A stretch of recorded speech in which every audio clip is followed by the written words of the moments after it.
சங்கீத புஸ்தகம் 28ஆம் சங்கீதம் 9ஆம் வசனம். எல்லாரும் சேர்ந்து வாசிப்போம். தேவரீர் உமது ஜனத்தை இரட்சித்து உமது சுதந்திரத்தை ஆசீர்வதியும். அவர்களை போஷித்து அவர்களை என்றென்றைக்கும் உயர்த்தி அருளும்.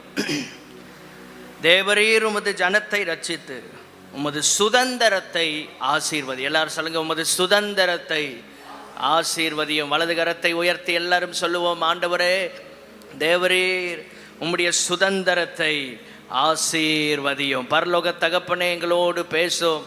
உம்முடைய வார்த்தைகளுக்காய் நாங்கள் காத்திருக்கிறோம். உம்முடைய ஜனங்கள் உம்மில் களிகூற உமக்குள் பலனடைய கிருபை கொடும். ஒவ்வொருவருக்கும் தேவையான வார்த்தைகள் பரலோகத்திலிருந்து வெளிப்படுவதாக. மகிமை உமக்கு நாங்கள் செலுத்துகிறோம். இயேசு இரட்சகரின் நாமத்தில் பிதாவே, ஆமென். ஹல்லேலூயா.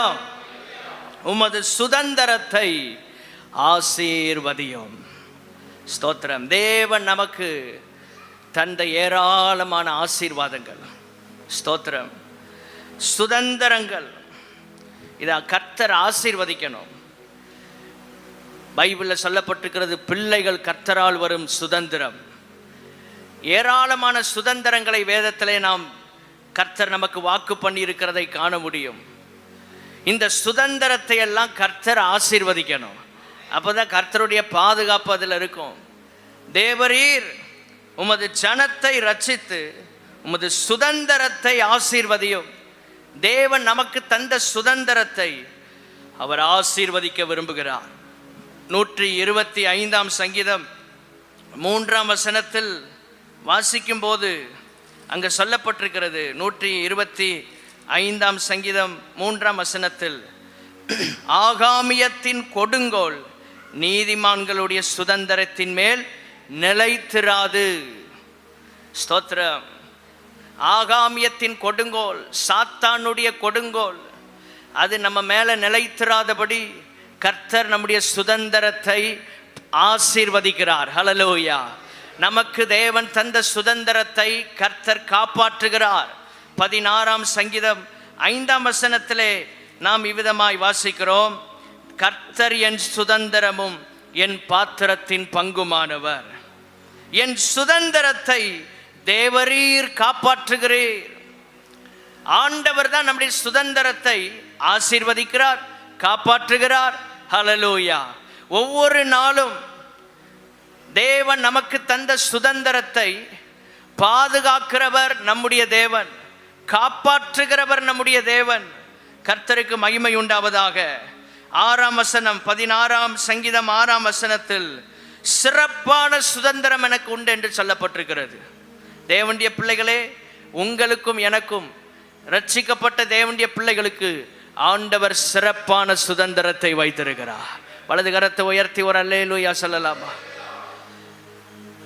தீமைகள், சாத்தான் கொண்டு வருகிற பலவிதமான அக்னி ஆஸ்திரங்கள், பிரச்சனைகள், போராட்டங்கள் நம்ம மேல நிலைத்திராது. ஸ்தோத்திர. கர்த்தர் நம்மை அதற்கு விலக்கி விடுவித்து பாதுகாக்கிறார்.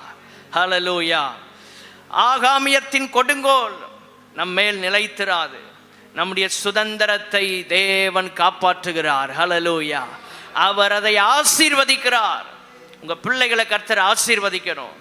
சுதந்திரத்தை கர்த்தர் ஆசீர்வதிக்கணும். ஆண்டவருடைய ஆசீர்வாதம் தான் நமக்கு ஒரு பாதுகாப்பை தருகிறது.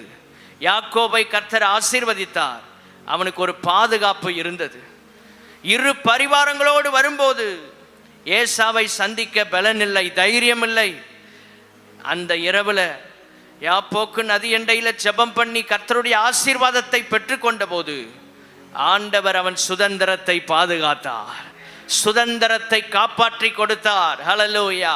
நம்ம சுதந்திரத்தை சத்துரு எடுக்க விடக்கூடாது. தேவன் உங்களுக்கென்று கொடுத்திருக்கிற சுதந்திரத்தை கர்த்தர் வேலி அடைத்து பாதுகாக்க விரும்புகிறார்.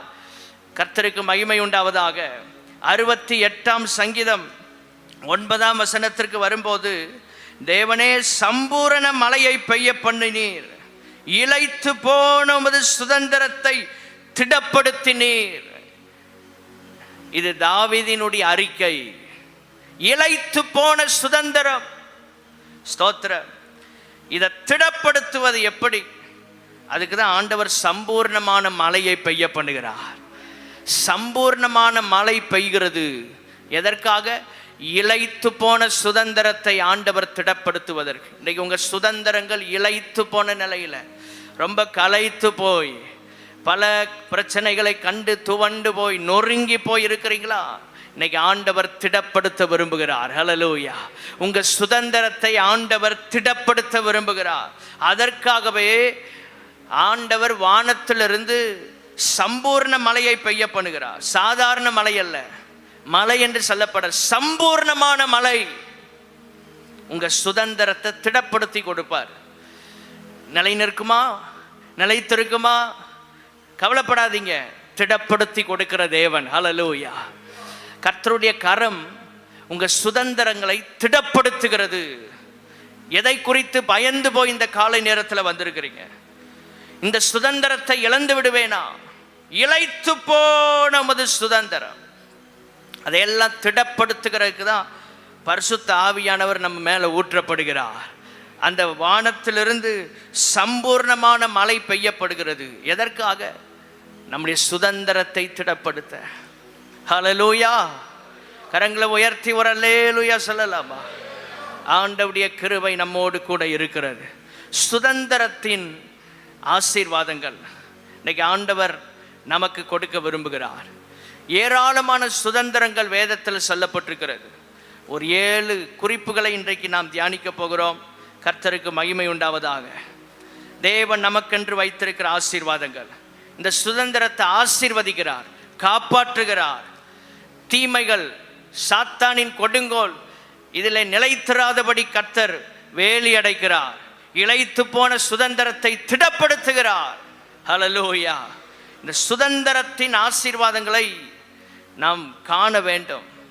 இதை ஆசீர்வதித்து என்னென்ன ஆசீர்வாதங்கள் நமக்கு இதிலே ஆண்டவர் வைத்திருக்கிறார், இன்றைக்கு நாம் தியானிக்க கர்த்தர் கிருபை தருவாராக. ஆதியாகமத்தின் புஸ்தகம் 47ஆம் அதிகாரம் 11வது வசனம்.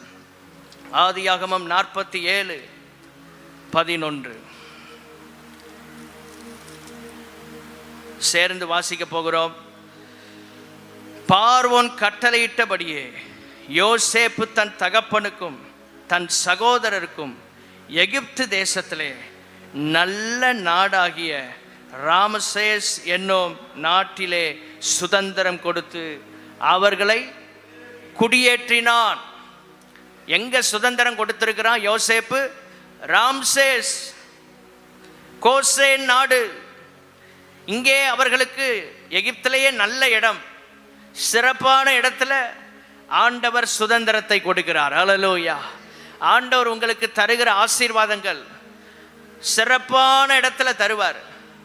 முதலாவதாக இந்த சுதந்திரத்தின் ஆசீர்வாதம் என்ன? எதற்காக ஆண்டவர் இதை தருகிறார்? முதல் குறிப்பு ஆதியாகமம் 47:11 வாசித்தோம். இது நல்ல நாடு, இங்கே கர்த்தர் சுதந்திரத்தை கொடுக்கிறார். 27ஆம் வசனத்திற்கு வரும்போது அங்கே சொல்லப்பட்டிருக்கிறது, அந்த எகிப்து தேசத்தில் உள்ள கோசேன் நாட்டிலே குடியிருந்தார்கள். அங்கே நிலங்களை கையாட்சி செய்து மிகவும் பலுகி பெருகினார்கள். ஹல்லேலூயா.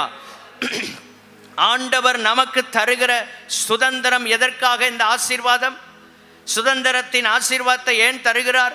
பெருகுவதற்கான சுதந்திரம். கரங்களை உயர்த்தி அல்லேலூயா சொல்லலாமா? இந்த கோசேன் நாட்டில் கொண்டு இந்த யோசேப்பு இவர்களை குடியேற்றினது எதற்காக? பெருகுவதற்கான சுதந்திரத்தை கர்த்தர் கொடுக்கிறார். நம்முடைய குடும்பத்தை ஆண்டவர் ஒரு நிலையில் நடத்துகிறார், அவர் ஒரு பாதையில் நடத்துகிறார் என்றால் நாம் பெருகுவதற்காகவே கர்த்தர் சில சுதந்திரங்களை நமக்கு தருகிறார். எங்கே பெருகினார்கள்? அடிமையாய் விற்கப்பட்ட இடத்துல, பொய் குற்றச்சாட்டினால் சிறைக்கு சென்ற இடத்திலே, சுமார் 13 ஆண்டுகள் சிறையிலே கண்ணீர் வடித்த அதே தேசத்திலே நல்ல இடத்தை கர்த்தர் கொடுத்தார். 13 வருஷம் நல்ல இடம் யோசேப்புக்கு கிடைக்கல, நல்ல சாப்பாடு கிடைக்கல, நல்ல உறவுகள் கிடைக்கல. 13 வருஷம் 4 சுவற்றுக்குள் அடைக்கப்பட்ட நிலையில் சிறைச்சாலையில் கண்ணீரோடு நிற்கிறான் யோசேப்பு. ஒரு அடிமை வேலை செய்வதற்கு கூட தகுதி இல்லாத நிலையில் அவன் சந்தித்த போராட்டம் அவனை 13 வருடங்கள் சிறைச்சாலைக்குள் அடைத்து வைத்தது. 13 வருடங்கள் அவனை நெருக்கத்திற்குள் தள்ளியது. ஆனால் அதே தேசத்தில், எந்த தேசத்தில் நெருக்கப்பட்டானோ, எந்த தேசத்தில் பொய் குற்றச்சாட்டுகளை சுமந்தானோ, எந்த தேசத்தில் கண்ணீர் வடித்தானோ, அதே தேசத்திலே கர்த்தர் மிகவும் பலுகி பெருக பண்ணினார். இது தேவன் அவர்களுக்கு கொடுத்த சுதந்திரம். எத்தனை பேர் நம்புகிறீங்க? கரங்களை உயர்த்தி ஹல்லேலூயா. ஆண்டவர் நமக்கு தருகிற சுதந்திரம் எதற்காக வென்றால் பெருகுவதற்காக. மிகவும் பலுகி பெருகினார்கள். ஏதோ சாதாரண நிலையில் அல்ல. எல்லாரும் அந்த ஒரு வேத பகுதியை மாத்திரம் எல்லாரும் சொல்லுங்க, மிகவும் பலுகி பெருகினார்கள். மீண்டும் சொல்ல அன்பாய் கேட்கிறேன், மிகவும் பலுகி பெருகினார்கள். எந்த இடத்துல? ஒரு தனி மனுஷன், ஒரு தனி மனிதன், ஸ்தோத்திரம், அவன் நெருக்கப்பட்டு 13 ஆண்டுகள் அனாதையை போல, நல்ல ஆகாரம் இல்லாம, நல்ல வஸ்திரம் இல்லாம, ஸ்தோத்திரம், நம்பிக்கையான உறவுகள் இல்லாம வாழ்ந்த இடத்துல கர்த்தர் ஒரு பெருங்கூட்டத்தை ஏற்படுத்தி விட்டார். ஒரு தனி மனுஷன் அந்த தேசத்துல கஷ்டப்பட்டான். அந்த தேசத்தை விட்டு திரும்ப வெளியே வரும்போது 25 லட்சத்துக்கும் மேற்பட்ட ஜனங்களை கர்த்தர் கொண்டு வந்தார். ஒரு தனி மனுஷன், ஒரு தனி மனுஷன். இன்றைக்கு காலை நேரத்தில் ஒருவேளை கலங்காதீங்க. ஒரு தனி மரமா நிற்கிறது போல உணரலாம். கர்த்தர் சொல்றாரு, இதே இடத்துல உங்களை மிகவும் பலுகி பெருக பண்ணுவேன்.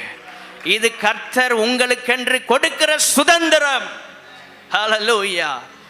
பெருகுவதற்கான சுதந்திரத்தை கர்த்தர் கொடுத்தார். எப்படி நடந்தது இது? முதலாவது விஷன், தரிசனம். ரெண்டாவது ரெவலேஷன், வெளிப்பாடு. மூன்றாவது அவன் சந்தித்தது உபத்திரவம், பெர்சிக்யூஷன். 3 குறிப்புகளை மாத்திரம் சொல்லுகிறேன். இவன் பெருகுவதற்கு எது அடித்தளமாய் இருந்தது? இந்த பெருகுவதற்கான சுதந்திரம் எப்படி அவனுக்கு வந்தது? முதலாவது விஷன், தரிசனம். உங்க லைஃப்ல நீங்க பெருக்கத்தை பார்க்கணுமா? நல்ல தரிசன பார்வை இருக்கணும். ஸ்தோத்திரம். கர்த்தர் என்ன ஆசீர்வதிப்பார். உங்க எதிர்காலத்தை நீங்களே விசுவாசத்தோட பார்க்கணும். நீங்களே விசுவாசத்தோட அறிக்கை செய்யணும். கர்த்தர் என்ன உயர்ந்த ஸ்தானத்தில் வைத்திருக்கிறார். அப்படி உயர்வான நிலையில உங்களை நீங்கள் பார்க்க வேண்டும். கண்மலையில் என்ன உயர்த்தி இருக்கிறார்னு சங்கீதத்தில் நம்ம வாசிக்கிறோம். ரெண்டாவது வெளிப்பாடு அவனுக்கு இருந்தது, தரிசனமும் இருந்துச்சு. என்ன நடக்க போகுது? சூரியன் சந்திரன் எல்லாம் வணங்குது. ஸ்தோத்திர. சகோதரர்கள் எல்லாரும் வந்து வணங்குறாங்க. இதை அவன் அன்றைக்கே பார்த்து விட்டான், எத்தனையோ வருஷத்துக்கு முன்னால. அது தரிசனம்.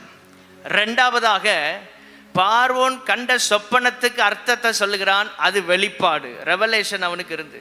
சில நேரம் தரிசனம் நமக்கு இருக்கும், வெளிப்பாடு இல்லாமல் போயிடும். கர்த்தர் நம்மளை பெருக பண்ணா, ஆண்டவர் அந்த இடத்துல நம்மளை சுதந்தரிப்பதற்கு, நாம் பெருகுவதற்கான சுதந்திரத்தை பெற வேண்டும் என்றால், யோசேப்புக்கு தரிசனம் மட்டும் இருந்தால் போதாது, அவன் சொப்பனத்துக்கான அர்த்தத்தை சொல்வதற்கு வெளிப்பாடு அவசியம். வலது கரத்தை உயர்த்தி அல்லேலூயா சொல்லலாமா? அவனை ஏன் சிறைச்சாலையிலிருந்து எடுத்துட்டு வந்தாங்க தெரியுமா? இவன் தப்பு செய்யலை, ரொம்ப நல்லவன். இவன் தனி மனுஷனா இருக்கான். ஐயோ பாவம்னு அவனை வெளியே கொண்டு வரல. சொப்பனத்துக்கு அர்த்தம் சொல்லுவான் தான் அவனை கர்த்தர் வெளியே கொண்டு வர்றாரு. ஸ்தோத்திரம். இன்னைக்கு ஆண்டவர் நமக்கு ஒரு பெரிய உயர்ந்த ஸ்தானத்துக்கு கொண்டு போறாருன்னா எதற்காகனா, இந்த மனுஷனுக்கு வெளிப்பாடு இருக்கிறது. ஆமென். கர்த்தர் ஏன் மேன்மைகளை நமக்கு தருகிறார்? வெளிப்பாடு, ரெவலேஷன் இருக்கு. ஏதோ ஒரு கிருபை இருக்கிறது இந்த மனுஷன்ட்ட. நம்ம நாட்டில் இருக்கிற ஒருவரிடத்திலும் இல்லாத விசேஷித்த ஒரு தேவ ஆவி இந்த யோசேப்பினிடத்தில் இருப்பதை கண்டபோதுதான் அவனை சிறைச்சாலையிலிருந்து கொண்டு வருகிறார்கள். இந்த தேசத்துல நமக்கு விசேஷித்த கிருபை இருக்கணும். எத்தனை பேர் விரும்புறீங்க? ஆமென். எல்லாம் கேளுங்க. வலது கரத்தை உயர்த்தி, ஆண்டவரே சில விசேஷித்த கிருபைகளை கர்த்தர் எங்களுக்கு தருவீராக. அப்போதான் நமக்கு ஆண்டவர் உயர்வை தருவார். யோசேப்பை சும்மா அவங்க சிறைச்சாலையிலிருந்து வெளியே கொண்டு வரல, சொப்பனத்துக்கு அர்த்தம் சொல்லணும். ஒருவராலும் முடியல. ஸ்தோத்திரம். ஒருவராலும் முடியல, யோசேப்பால முடியும் என்று நினைத்து அவனை கொண்டு வர்றாங்க. ஆதியாகமம் 41 அதிகாரம்.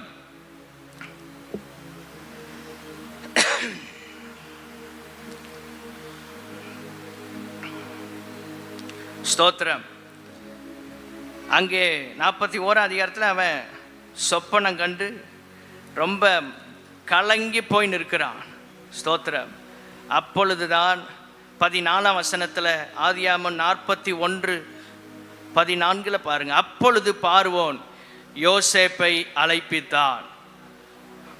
அவனை நல்லா ஆயத்தப்படுத்தி சவரம் பண்ணி கொண்டு வேறு வஸ்திரம் தரித்து பார்வோன் இடத்துக்கு கொண்டு வர்றாங்க. ராஜாவை பார்க்கறக்கு.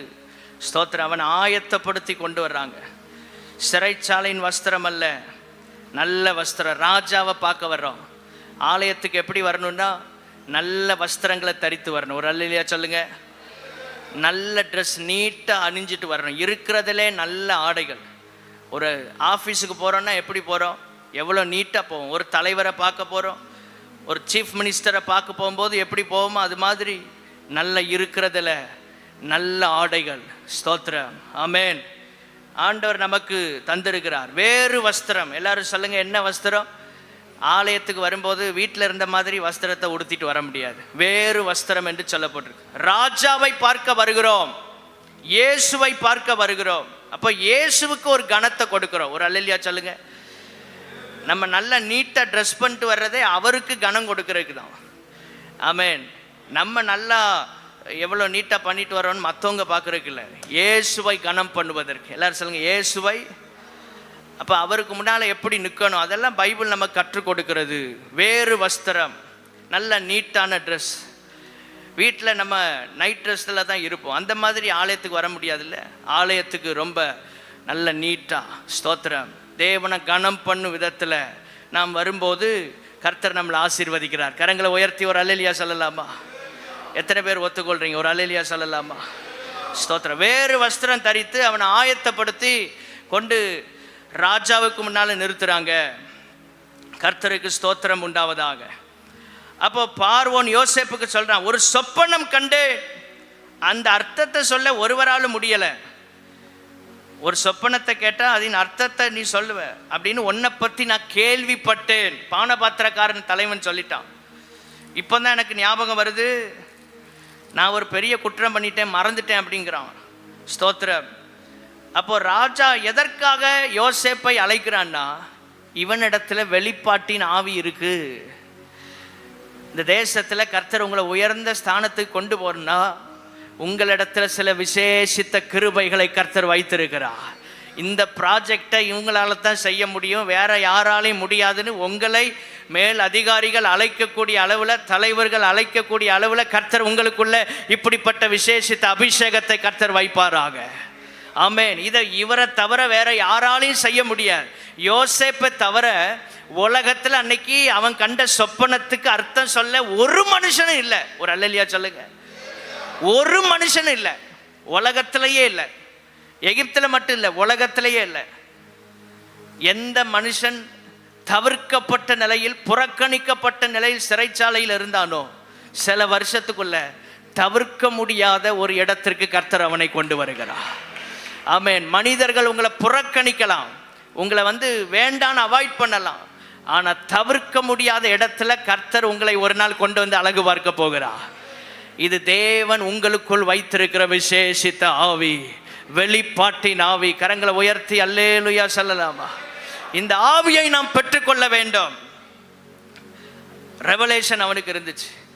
மூன்றாவது, பெருகுவதற்கான சுதந்திரத்தை அவன் பெற்றுக்கொள்வதற்கு என்ன செய்தான்? பெர்சிக்யூஷன், துன்பங்களை அனுபவித்தான், போராட்டங்களை சந்தித்தான், உபத்திரவங்களை சந்தித்தான்.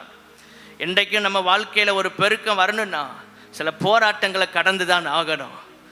விஷன் வேணும், ரெவலேஷன் வேணும். அதே நேரத்தில் உபத்திரவங்களை சகிக்கிற பலனையும் கர்த்தர் நமக்கு தருவாராக. ஹல்லேலூயா.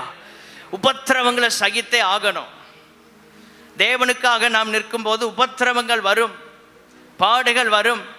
அதையெல்லாம் சந்தோஷமாக ஏற்றுக்கொள்ளும் போது அடுத்த ஸ்டெப் எங்கே கொண்டு போறார்னா, ஒரு பெருக்கத்துக்கு நேராய் கர்த்தர் நம்மை கொண்டு போகிறார். ஒரு உயர்வுக்கு நேராய் கர்த்தர் நம்மை நடத்துகிறார். கரங்களை உயர்த்தி அல்லேலூயா சொல்லலாமா?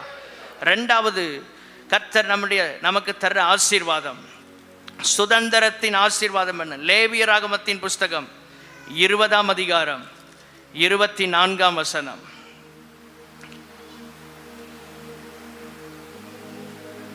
சேர்ந்து வாசிப்போம். நீங்கள் அவர்கள் தேசத்தை சுதந்தரிப்பீர்கள் என்று உங்களோடே சொன்னேன். பாலும் தேனும் ஓடுகிற அந்த தேசத்தை உங்களுக்கு சுதந்திரமாக கொடுப்பேன். உங்களை மற்ற ஜனங்களை விட்டு பிரித்தெடுத்த உங்கள் தேவனாகிய கர்த்தர் நானே. பாலும் தேனும் ஓடுகிற அந்த தேசத்தை உங்களுக்கு சுதந்திரமாக கொடுப்பேன். இரண்டாவது தேவன் நமக்கு தருகிற சுதந்திரத்தின் ஆசீர்வாதம் என்னவென்றால், வாக்கு தத்தம் பண்ணப்பட்டதை ஆண்டவர் நமக்கு சுதந்திரமாக தருகிறார். இரண்டாவது ஆசீர்வாதம் வாக்கு தத்தம் பண்ணப்பட்ட சுதந்திரம் அல்லது வாக்கு பண்ணப்பட்ட சுதந்திரம். முதல்ல பெருகுவதற்கான சுதந்திரம், இரண்டாவது வாக்கு பண்ணப்பட்ட சுதந்திரம். அடைய வேண்டியதை அடையணும், அதான் வாக்கு பண்ணியிருக்கிறார். கானான அடையணும், இதுதான் தேவனுடைய ஜனத்திற்கு கர்த்தர் வாக்களித்த ஒன்று. இதற்காகத்தான் ஆண்டவர் இந்த ஜனத்தை எகிப்திலிருந்து வேறு பிரித்து அழைத்தார். வாக்கு தத்தம் பண்ணப்பட்ட சுதந்திரத்தை பெற்றுக்கொள்ள அனுபவிக்க கர்த்தர் கிருபை தருவாராக. பெருக்கத்திற்கான சுதந்திரமும் தேவை, வாக்கு தத்தம் பண்ணப்பட்ட சுதந்திரமும் நமக்கு தேவை. ஆமென். இதற்காகத்தான் கர்த்தர் இந்த ஜனத்தை எகிப்திலிருந்து அழைத்து வருகிறார். நம்முடைய வாழ்க்கையில நாம் அடைய வேண்டிய ஒன்று இருக்கிறது. நமக்கு ஒரு நோக்கம் கொடுக்கப்பட்டிருக்கிறது. ஆராதனை நேரத்தில் பாடினோம், உம்மை போல என்னை மாற்றும் ஐயா, உமக்காக என்னையே தந்தேன் ஐயா. நம்முடைய வாழ்க்கையில பிரதான நோக்கம் இயேசுவை போல மாறணும். எல்லாரும் சொல்லுங்க, யார மாதிரி? இன்னொரு மனுஷனை மாதிரி மாறணும்னு நினைக்க கூடாது. இயேசுவை போல மாறணும். உம்மை போல என்னை மாற்றும் ஐயா. அப்போ நம்முடைய லக்கு என்ன, நோக்கம் என்ன? இயேசுவை மாதிரி மாறணும். அதற்காகத்தான் ஆண்டவர் நம்மை அழைத்திருக்கிறார். சுதந்திரமாக எதை கொடுக்கிறார்? வாக்களிக்கப்பட்டதை கொடுக்கிறார்.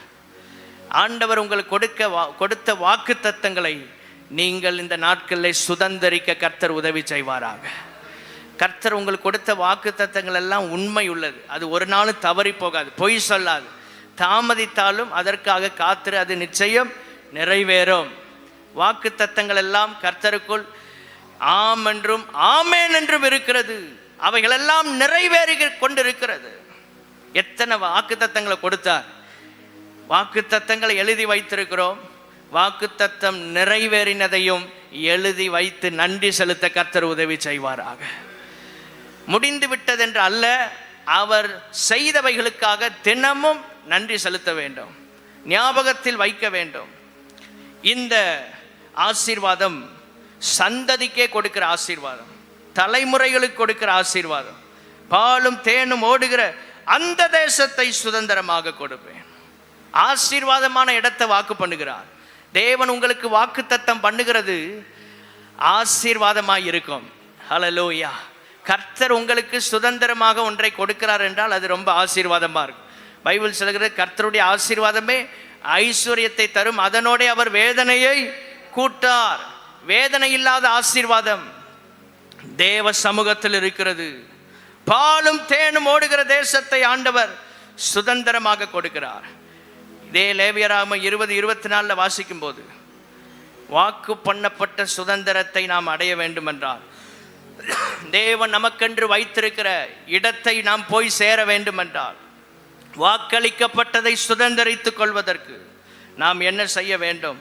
இதே வசனத்தின் கடைசி பகுதி சொல்லுகிறது, உங்களை மற்ற ஜனங்களை விட்டு பிரித்தெடுத்தே. ஆமென். ஆண்டவர் உலகத்திலிருந்து நம்மை பிரித்தெடுத்திருக்கிறார். அதுதான் சபை. உலகத்திலிருந்து நம்மை வேறு பிரித்து அழைத்திருக்கிறார். உலகத்தோடு நாம் கலந்து வாழ்வதற்கல்ல, உலகத்தில் வாழ்ந்தாலும் உலகம் நமக்குள் வராமல் கர்த்தர் காப்பாராக. எல்லாரும் ஒரு ஆமேன் சொல்லுங்க. நம்ம உயிரோடு இருக்கிற வரைக்கும் உலகத்தில் தான் வாழ போகிறோம். சந்திர மண்டலத்துக்கு போக முடியாது. ஸ்தோத்திரம். இங்கே தான் வாழ போகிறோம்.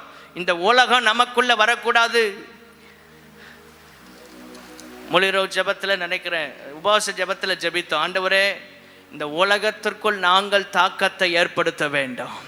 இந்த உலகம் எங்களை என்ன செய்யக்கூடாது, பாதிக்கக்கூடாது. எல்லாம் வலது கரத்தை உயர்த்தி ஒரு ஜெபம் பண்ணுங்க. ஆண்டவரே இந்த உலகத்திற்கு நாங்கள் தாக்கத்தை ஏற்படுத்த வேண்டுமே தவிர உலகம் எங்களுக்குள் தாக்கத்தை ஏற்படுத்தி விடாமல் காப்பீராக.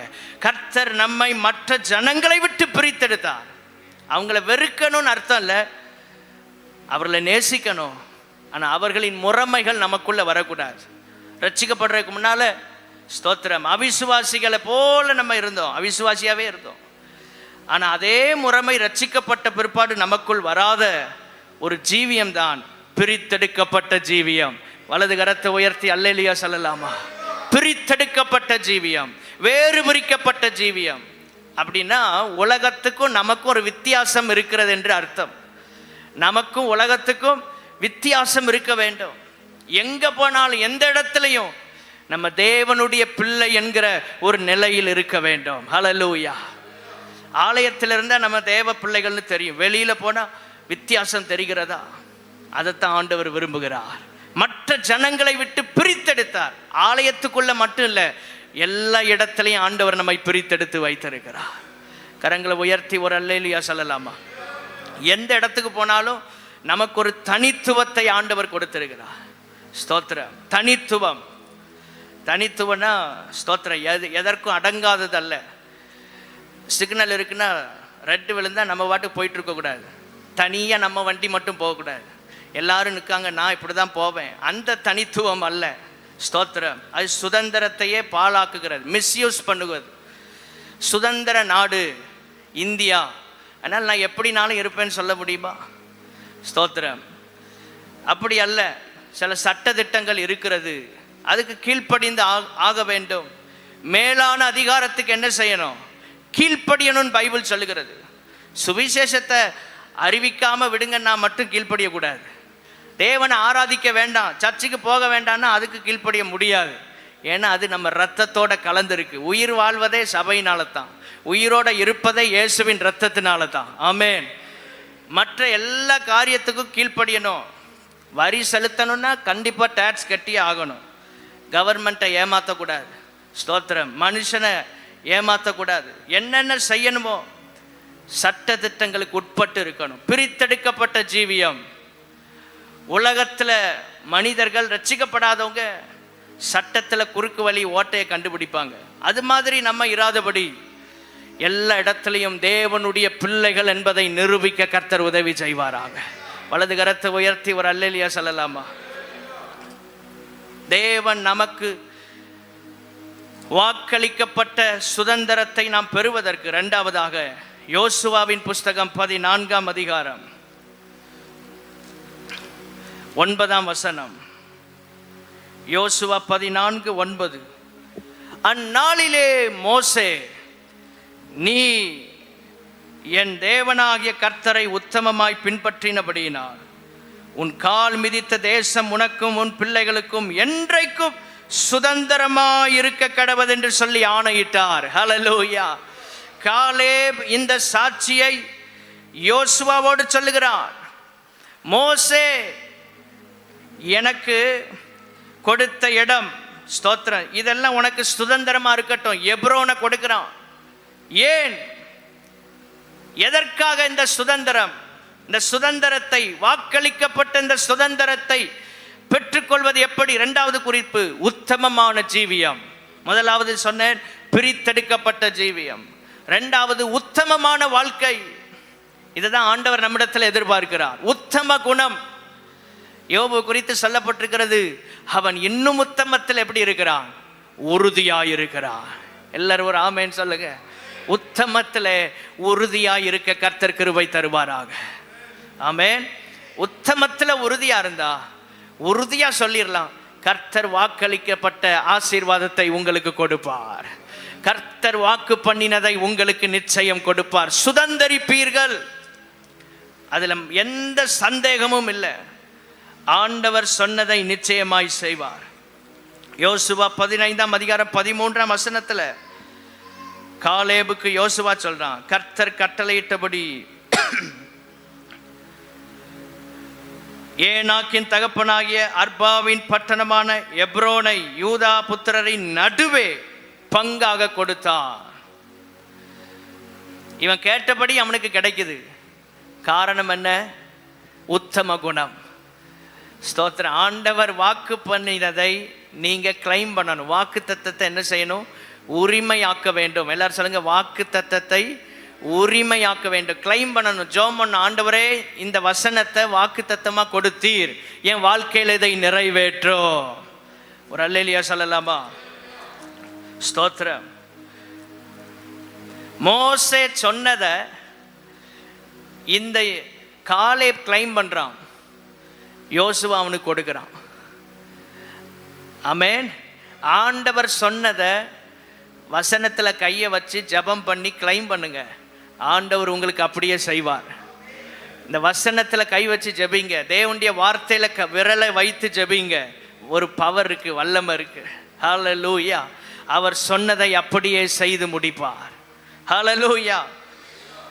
காலை போய் கேட்குறான், நான் இத்தனை வருஷம், இப்போ 85 வயது, இப்போனாலும் கொடும், யுத்தத்துக்கு போய் எப்ரோனை பிடிச்சிடலாம்.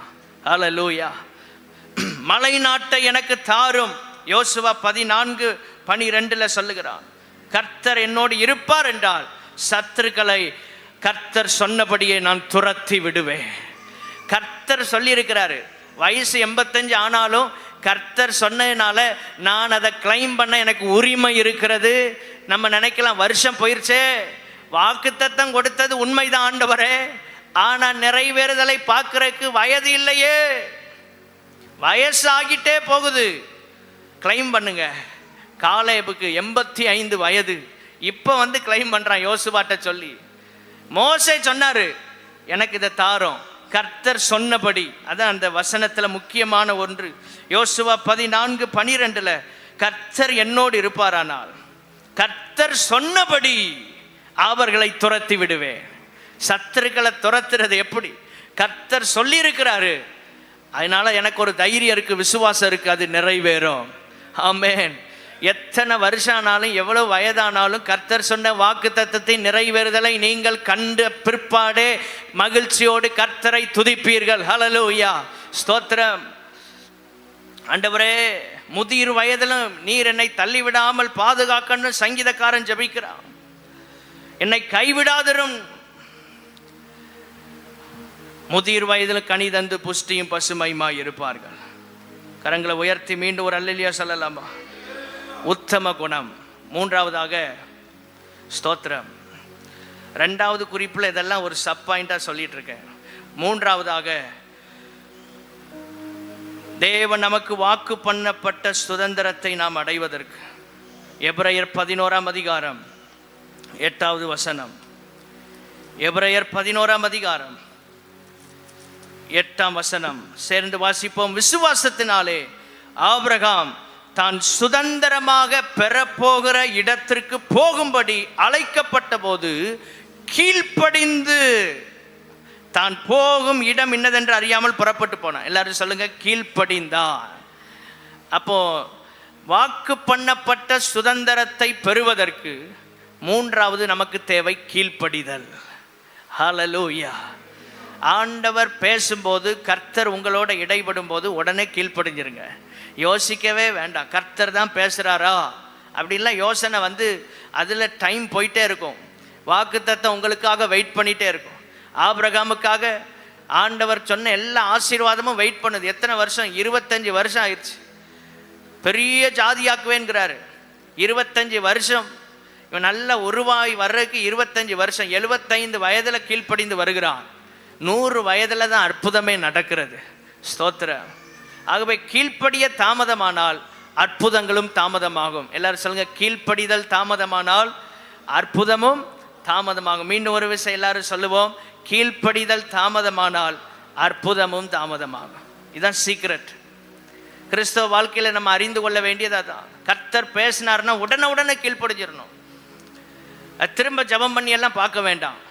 ஆபிரகாம் மறுபடியும் ஃபாஸ்டிங் போட்டு ஜெபிக்கல. ஆண்டவரே, எந்த இடத்துக்கு போகணும் ஒரு கூகுள் மேப் தாரும், போகவே சேர வேண்டிய இடத்த சொல்லும், அதெல்லாம் அவன் கேட்கவே இல்லை. அதை கேட்கவே இல்லை. இஸ்ரவேல் ஜனங்களை கர்த்தர் அழைத்து அவர்களை கானானு கொண்டு போவேன்னாரு. போய் சேர வேண்டிய இடத்தையாவது சொன்னார். எப்படி போகணும் வழியை தான் சொல்லலை. மேகஸ்தம்பம் தான் வழிகாட்டுது. மேகஸ்தம்பம், மேகம் தான் அவர்களுக்கு கூகுள் மேப்பாக இருக்கு. சில இடங்களில் கூகுள் மேப்பே நமக்கு மிஸ்டேக் பண்ணிடுது. டேர்ன் பண்ண வேண்டிய இடத்துல டவர் லேட் ஆச்சுன்னா தள்ளி போனதுக்கப்புறம் தான் ராங் ரூட்டை காட்டும். ஆனால் இந்த மேகம் என்கிற மேப் ஒரு நாள் தவறி போகாது. ஹல்லேலூயா, ஸ்தோத்திரம். அது கரெக்டாக நம்மளை வழி நடத்தாது. தான் தேவ பிரசன்னம். தேவ பிரசன்னம். மனிதன் கண்டுபிடித்தது எல்லாமே கொஞ்சம் குறைவுள்ளது தான். ஏதாவது ஒன்றை சார்ந்து தான் ஒன்று இருக்கும். எல்லாம் அப்படி தான், எல்லாம் ஒன்றை சார்ந்து தான் ஒன்று இருக்கும். ஆனால் கர்த்தர் அப்படி அல்ல. எதையும் சார்ந்து அவருடைய கிரியைகள் இருக்காது. அவர் ஒன்றும் இல்லாமையிலிருந்து எல்லாவற்றையும் சிருஷ்டித்தவர். ஹல்லேலூயா. அவருக்கு எதுவுமே தேவையில்லை. அற்புதம் செய்வதற்கு ஒன்றுமே தேவையில்லை. ஒரு சின்ன மூலதனம் கூட அவருக்கு தேவையில்லை. ஒரு பொருளை கண்டுபிடிக்கணும்னா ஏதோ மூலதனத்தை வச்சு தான் கண்டுபிடிக்க முடியும். ஒரு ஆகாரத்தை ப்ரிப்பேர் பண்ணணும்னா அதுக்கு இன்க்ரீடியன்ஸ் இருக்கு. என்னென்ன சேர்க்கணும், சேர்மானங்கள் எல்லாம் வந்தால் தான் அது கரெக்டாக இருக்கும். பிரியாணி போடணும்னு ஆசை, பிரியாணிக்கு என்னென்ன வேணும் லிஸ்ட்டில் இருக்கிறதெல்லாம் வாங்கிட்டு வந்தால் தான் வீட்டம்மா கரெக்டாக சமைச்சு கொடுப்பாங்க. நீங்கள் பாதியை வாங்கிட்டு சிலர் பாதி வாங்க மாட்டாங்க. அப்போ அது பிரியாணியாக இருக்காது, தக்காளி சோறு மாதிரி இருக்கும். இன்க்ரீடியன்ஸ் எல்லாம் சேர்ந்தால் தான், அது சேர்மானம் சேர்ந்தால் தான் எப்படி இருக்கும், நம்ம எதை விரும்புகிறோமோ அது கிடைக்கும். ஆமென்.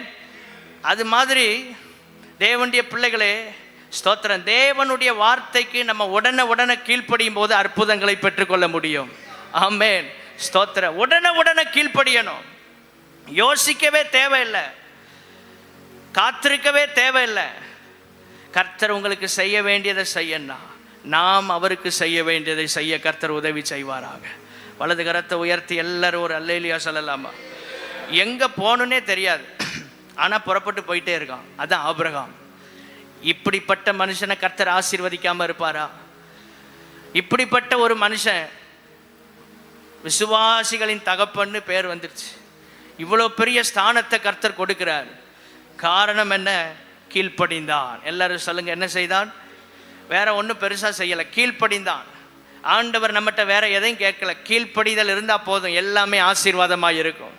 தேவ சத்தத்துக்கு கீழ்ப்படிஞ்சுக்கிட்டே இருந்தால் போதும், கர்த்தர் அழகாக நடத்துவார், அருமையாக நடத்துவார், வெட்கப்பட விடமாட்டார், தலை குனிந்து போக விடமாட்டார். ஆமென், ஸ்தோத்திரம்.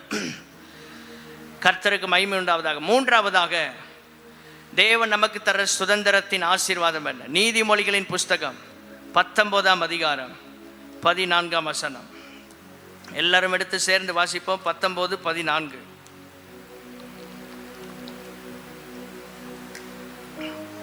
வீடும் ஆஸ்தியும் பிதாக்கள் வைக்கும் சுதந்திரம், புத்தியுள்ள மனைவியோ கர்த்தர் அருளும் ஈவு. வீடும் ஆஸ்தியும் பிதாக்கள் வைக்கிற சுதந்திரம். மூன்றாவது ஆசீர்வாதம் பிதாக்களின் சுதந்திரம். மூன்றாவது சுதந்திரம் தேவன் நமக்கென்று வைத்திருக்கிற மூன்றாவது சுதந்திரத்தின் ஆசீர்வாதம் என்ன? பிதாக்களின் சுதந்திரம். இது ரொம்ப முக்கியம். நம்முடைய முற்பிதாக்கள் நமக்கென்று வைத்திருக்கிற சுதந்திரங்கள். நல்ல தகப்பன் பிள்ளைகளுக்கு சில சுதந்திரங்களை வைத்து போகிறார். ஸ்தோத்திரம். நாம் நம்முடைய பிள்ளைகளுக்கு எதை வைத்து போகிறோம்? எதை வைக்கிறோமோ இல்லையோ, ஒரு நல்ல ஆவிக்குரிய முன்மாதிரியான ஜீவியத்தை, சாட்சியின் ஜீவியத்தை, வேத வசனத்தின்படி வாழ்கிற வாழ்க்கையின் ஜீவியத்தை மாதிரியாக வைத்து போக கர்த்தர் கிருபை தருவாராக. தேவன் தருகிற ஆசீர்வாதங்கள் இது ரொம்ப முக்கியமானது. வீடும் ஆஸ்தியும் இதெல்லாம் கிறிஸ்தவர்களுக்கு கிடையாதுன்னு நினைக்காதீங்க. ஆண்டவர் வீடு இல்லாதவர்களுக்கு வீடு வாசலை ஏற்படுத்தி தருவார்னு பைபிளில் இருக்கு. ஆஸ்திகளை தருகிறார். எது தேவையோ அதை தருவார். ஆமென் சொல்லுங்க. எது தேவையோ அதை தருவார். நீங்க ஜெபிக்கணும். இது பிதாக்களின் சுதந்திரம். சில முற்பிதாக்கள் கொடுத்த சுதந்திரத்தெல்லாம் அழிச்சிருவாங்க. ஸ்தோத்திரம். குடிச்சே அழிச்சிருவாங்க. இப்படியெல்லாம் இருந்தால் எப்படி ஆண்டவர் சுதந்திரத்தை தருவார்? தேவன் தர்ற சுதந்திரங்களை பாதுகாக்க தெரியணும். 1 ராஜாக்களின் புஸ்தகம் 21ஆம் அதிகாரத்தில் 1 வாசித்து பார்க்கும்போது ஒரு பெரிய சம்பவம் எழுதப்பட்டிருக்கு. பிதாக்களின் சுதந்திரத்தை நாபோத்திடத்திலே ஆகாப் ராஜா வந்து கேட்குறான். திராட்சை தோட்டத்தை கொடு. பிசாசு அப்படி தான் கேட்பான்.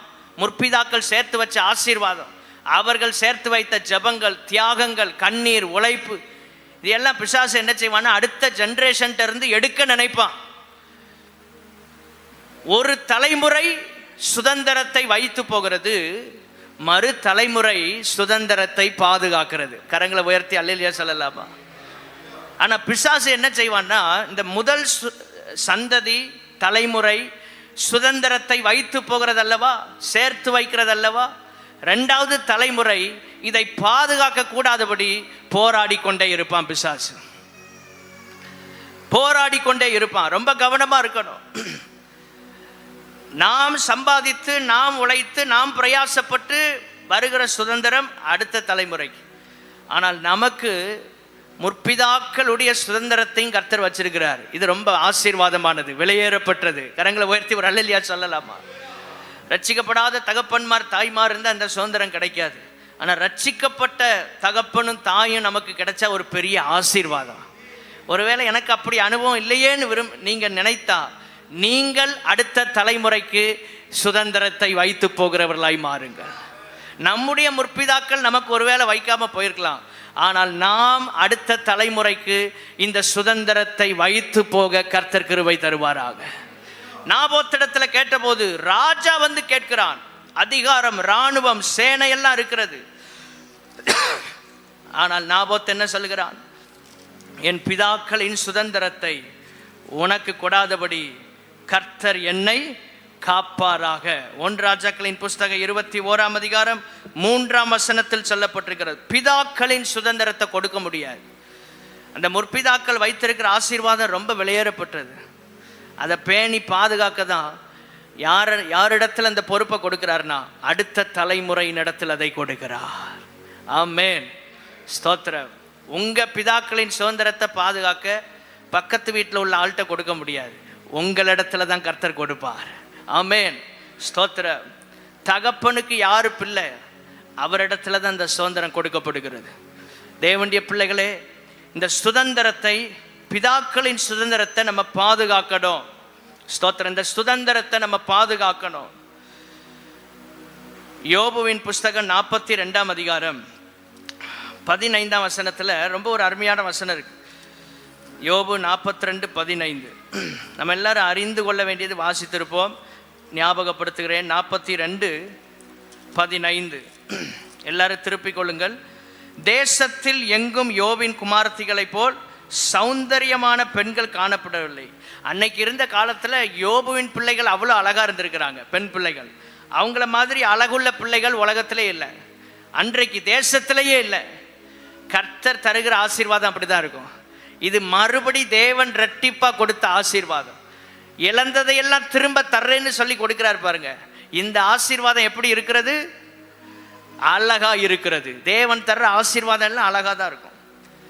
அவர்கள் தகப்பன் அவர்கள் சகோதரரின் நடுவிலே அவர்களுக்கு சுதந்திரம் கொடுத்தான். யாரு? யோபு குறித்து சொல்லப்பட்டிருக்கு. யோபு பெண் பிள்ளைகளுக்கும் சுதந்திரம் கொடுக்கிறான். ஒரு நல்ல தேவ மனுஷனுக்கு இதான் அடையாளம். ஸ்தோத்திரம். ஆண் பிள்ளைகளுக்கு மட்டும் இல்லை, பெண் பிள்ளைகளுக்கு அந்த சம உரிமையை கொடுத்து நடத்துகிறான். வலது கரத்தை உயர்த்தி ஒரு அல்லேலூயா சொல்லலாமா? இதெல்லாம் பைபிளில் பழைய ஏற்பாட்டு காலத்தில் இருக்கு பாருங்க. இயேசு கிறிஸ்து நாட்களில் மட்டும் இல்லை, ஆதியாமத்தின் காலத்தில் வாழ்ந்தவன் யோபு. அந்த பக்தன் தேவனோடு நெருங்கி உறவாடினவன். பிள்ளைகளுக்கு செய்ய வேண்டியதை கரெக்டாக செய்கிறான். தேவனுடைய பிள்ளைகளே, குடும்பத்திற்கு செய்ய வேண்டிய கடமைகள், தலைமுறைகளுக்கு செய்ய வேண்டிய கடமைகள், சந்ததிக்கு செய்ய வேண்டியது, பிள்ளைகளுக்கு செய்ய வேண்டியது எல்லாவற்றையும் செய்ய கர்த்தர் கிருபை தருவாராக. ஆமென், ஸ்தோத்திரம். திராட்சை தோட்டத்தை கொடுக்க மாட்டேன்ட்டான். என்ன நடந்தது?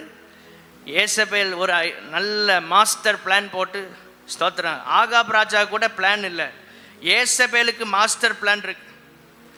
நீர் கவலைப்படாதியோ, எல்லாத்தையும் நான் முடிச்சு உங்கள் கையில் கரெக்டாக தோட்டம் உங்கள் கையில் வந்து கிடைக்கும், வேணா பாரு சொல்லி ஒரு பொய் குற்றச்சாட்டை ஏற்படுத்தி 2 பேரை ஏற்படுத்தி உபவாசம்னு சொல்லி தேவனையும் ராஜாவையும் தூசித்தான்னு ஒரு பொய் குற்றச்சாட்டை ஏற்படுத்தி கல்லெறிஞ்சு கொன்று திராட்சை தோட்டத்தை எடுத்துட்டாங்க. தன்னுடைய விருப்பத்திற்கு தடையாக இருப்பதை தவறாக சித்தரித்து அழிப்பது, இதுதான் ஏசபேலின் ஆவி. ஸ்தோத்திரம். இது கடைசி நாட்களில் போராடுகிறது. நம்ம ரொம்ப கேர்ஃபுல்லாக கவனமாக இருக்கணும். தன்னுடைய விருப்பத்துக்கு மாறாக இருக்கிற எதையும் தவறாக சித்தரிக்கும். இந்த நாபோத்தை தேவ தூஷணம் பண்ணினான்னு தவறாக சித்தரிக்கிறதுக்கு ஒரு 2 பொய் சாட்சிகளை ஏற்படுத்திட்டாங்க. ஸ்தோத்திரம். அதுக்கப்புறம் அழித்தே போட்டாங்க, கொன்று போட்டாங்க. தேவனுடைய பிள்ளைகளே, ரொம்ப கவனமாக கடைசி காலத்தில் நம்ம உயிர் வாழணும். எந்த நேரம் என்ன சம்பவிக்கணும் யாருக்குமே தெரியாது. எந்த மனுஷனையும் நம்ப முடியாது. ஸ்தோத்திரம். உலகத்தில் நாசியில் சுவாசமுள்ள எந்த மனுஷனையும் நம்புவதை விட்டு விடுங்கள்னு இருக்கு. நம்புவதற்கு எம்மாத்திரம்? தன்னுடைய விருப்பங்கள் நிறைவேறலையா? தன்னுடைய விருப்பத்துக்கு தடையா எது இருக்கு? ஏசபேலின் விருப்பத்துக்கு தடையா இருக்கிறது நாபோத். அவனை காலி பண்ணிடுவோம். ஆகாபின் விருப்பத்திற்கு தடையா இருக்கிறது என்னது? நாபோத். அப்ப அவனை காலி பண்ணணும். பிசாசு இப்படித்தான் செய்வான். அவனுடைய ராஜ்யத்தை கட்டுவதற்கு எது அவனுடைய விருப்பத்துக்கு தடையா இருக்கிறதோ அதையெல்லாம் அழிக்க நினைப்பான். நம்ம எல்லாரும் ஜெபத்தில் அந்த ஆவிகளை கட்டி மேற்கொள்ளணும். ஆமென். உங்க குடும்பத்தை அழிக்க நினைக்கிற பிசாசின் எதிர் வல்லமைகளை மேற்கொள்ளுகிற ஒரு அபிஷேகத்தை நீங்கள் பெற்றுக்கொள்ள வேண்டும். கரங்களை உயர்த்தி ஒரு அல்லேலூயா சொல்லலாமா? 4வதாக சுதந்திரத்தின் ஆசீர்வாதம் என்ன? 2 சங்கீதம் 8 சங்கீதம் 2:8.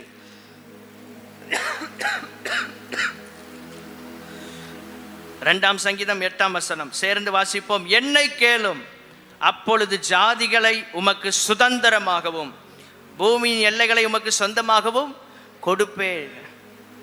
ஜாதிகளை சுதந்திரமா தர்றார். 4வது தேவன் நமக்கு சுதந்திரமாக தர்ற ஆசீர்வாதம் என்ன? சுதந்திரம்னா ஆத்துமாக்கள் என்கிற சுதந்திரம். ஆத்துமாக்கள் என்கிற சுதந்திரம். என்னை கேளும். இது இயேசுவை குறித்து எழுதப்பட்ட வசனங்கள், தீர்க்க தரிசனங்கள். அப்பொழுது, எப்பொழுது? ஜெபம் பண்ணும்போது ஆண்டவரை நோக்கி ஜெபிக்கணும். ஆத்துமாக்களை தாரும் ஆண்டவரே. எல்லாரும் ஜெபிக்கணும். ரட்சிக்கப்பட்ட எல்லாரும் ஆத்தும ஆதாயம் செய்யணும். வலது கரத்தை உயர்த்தி அல்லேலூயா சொல்லலாமா? ரொம்ப சிம்பிள் ஆத்தும ஆதாயம் செய்வது. நீங்க இயல்பாவே ஆத்தும ஆதாயம் பண்ணணும். அதாவது ஒரு பெரிய ஒரு பேடனா நினைக்காதீங்க. ஆத்தும ஆதாயங்கிறது ஏதோ ஒரு பெரிய கடல் அப்படின்லாம் நீங்க யோசிக்க வேண்டாம். எளிதா ஆதாயம் பண்ணிடலாம். ஸ்தோத்திரம். ஒரு வயதான பாட்டியம்மா, அவங்க அந்த பள்ளிக்கூடங்களில் உட்காந்து என்ன செய்வாங்கன்னா, ஜான் ஸ்கூல் முன்னாலெல்லாம் வருவாங்க. மாலை நேரத்தில் மாங்காய் இருக்குல்ல, அந்த மாங்காவை கட் பண்ணி அதில் ஸ்லைஸ் போட்டு பொடி தூவி கொடுத்துட்ருப்பாங்க. ஆனால் என்ன செய்வாங்கன்னா, அவங்க டிராக்ட் கொடுப்பாங்க. வேறு ஒன்றும் தெரியாது அந்த அம்மாவுக்கு. ஸ்தோத்திரம். நிறைய பேர் ஆர்வமாக பிள்ளைங்க வாங்கி சாப்பிடுவாங்க. சிலருக்கு டிராக்ட் கொடுப்பாங்க. நான் பார்த்துருக்குறேன். தேவனுடைய பிள்ளைகளே, சுவிசேஷம் என்பது ரொம்ப எளிதானது. அதை பெரிய சுமையாக நினைக்காதீங்க. சிம்பிளாக இந்த நாட்களில் செய்யலாம். உங்கள் வீடுகளில் கூட்டம் வைத்து, நீங்கள் ரட்சிக்கப்படாதவங்களை கூப்பிட்டா வரமாட்டாங்க. என்ன செய்யலாம்? உங்கள் வீடுகளில் பிறந்த நாள் வரும். வீட்டில் 4 பேர் இருக்கிறீங்களா? 4 பேருக்கும் 4 மாதத்தில் பிறந்த நாள். ஸ்தோத்திரம். ஒவ்வொரு பிறந்த நாளுக்கும் பக்கத்தில் இருக்கிறவங்கள கூப்பிட்டு, வாங்க வந்து சாப்பிட்டுட்டு போங்க, கேக் சாப்பிடுங்க, ஏதாவது சொல்லிவிட்டு, உங்களுக்கு சுவிசேஷம் சொல்ல கடினமாக இருந்தால் எங்களை கூப்பிடுங்க.